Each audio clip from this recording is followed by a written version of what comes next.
जैसे हमने देखा कि ऑल टैग का एक टैग होता है जो गूगल पढ़ता है उसको इमेज को अंडरस्टैंड करने के लिए, लेकिन गूगल उसके अलावा भी कुछ चीज़ें पढ़ता है। हमने वो भी अंडरस्टैंड करनी है कि वो और क्या चीज़ें हैं जो गूगल पढ़ के हमारी बेहतर एसईओ कर सकता है। यानी कि अगर कोई हमारी प्रोडक्ट सर्च कर रहा है और हमारा इमेज उसमें रैंक कर जाए तो वो क्या क्या गूगल चीज़ें देखेगा।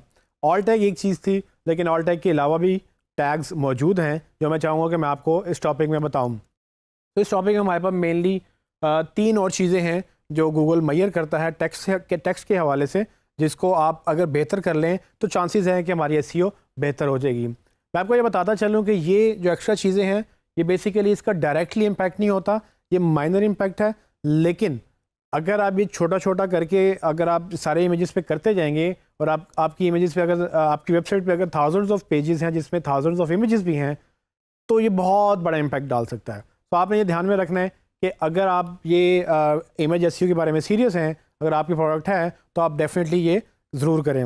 सबसे पहली जो चीज़ है वो है title of the image. Image का टाइटल बेसिकली आप दे सकते हैं जो कि नज़र नहीं आता। जब आप इमेज का टाइटल देंगे तो आप अपना माउस इमेज के ऊपर लेके जाएंगे और थोड़ी देर के लिए रुकेंगे तो एक टूल टिप छोटी सी पॉपअप होती है आपके कर्सर के बिल्कुल पास से, जहाँ पर वो कुछ एक्स्ट्रा इन्फॉर्मेशन लिखी होती है। ये तभी होगी जब उसमें टाइटल लगा हुआ होगा।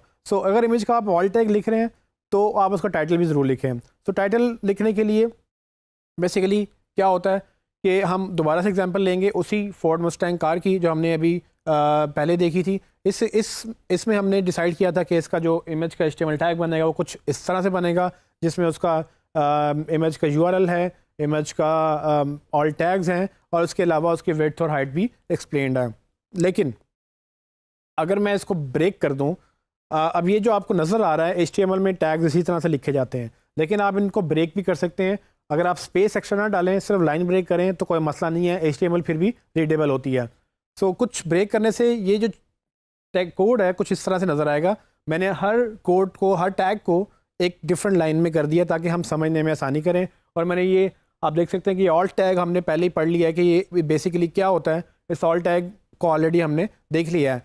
अब हमने ऐड करना है टाइटल टैग। टाइटल टैग कैसे ऐड होगा?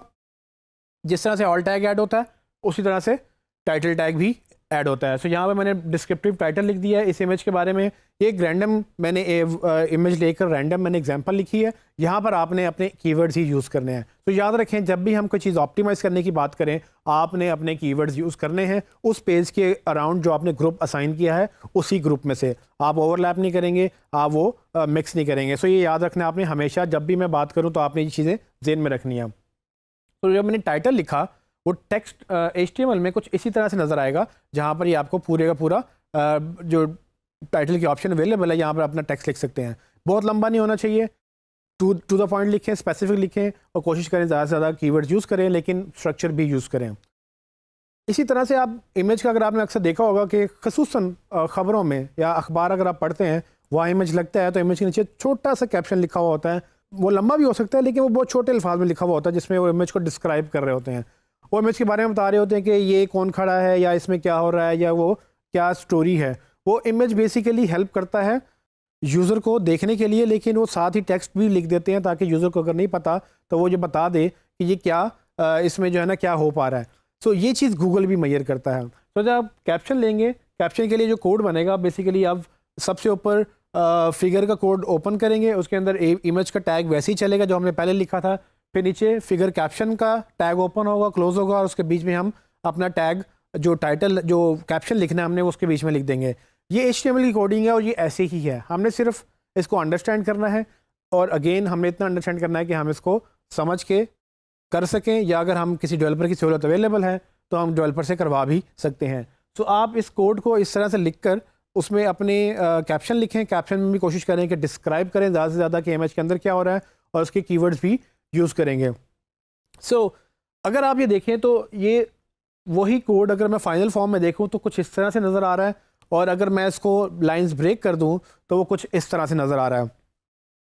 सवाल ये है कि अब हम क्या इस कोड को एज इट इज़ यूज़ कर सकते हैं?